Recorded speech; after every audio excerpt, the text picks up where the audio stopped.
One morning, an atheist came to Hazrat Imam Jafar As Sadiq's student and said, "You are the student of a man of knowledge." "Yes," replied the student. "You are right. What have you come for?" "I have a question for you." "What?" replied the student. "Can your Allah fit a whole universe in an egg without any of them getting smaller or bigger?" The student kept thinking and thinking, but he couldn't think of any possible answer. So he went to his master, Hazrat Imam Jafar As Sadiq and said, "I have a question." The student asked the same question: how can you fit the whole universe in an egg without any of them getting smaller or bigger? Hazrat Imam Jafar As Sadiq said, "You look tired. Come back tomorrow. Have some rest."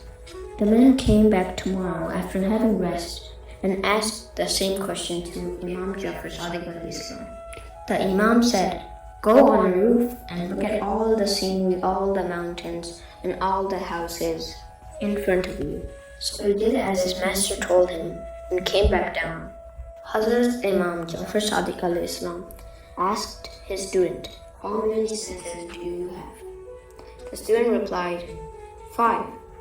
Hazrat Imam Jafar As Sadiq asked his student, "What is the smallest sense you have?"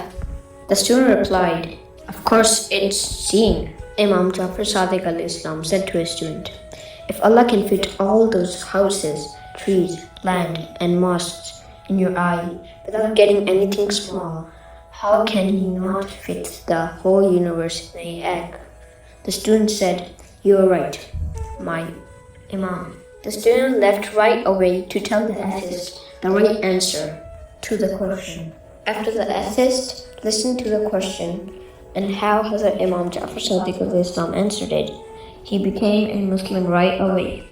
The perfection of an intellect is in these three things: humbleness for Allah, good certainty, and silence except for good. Hazrat Imam Jafar As Sadiq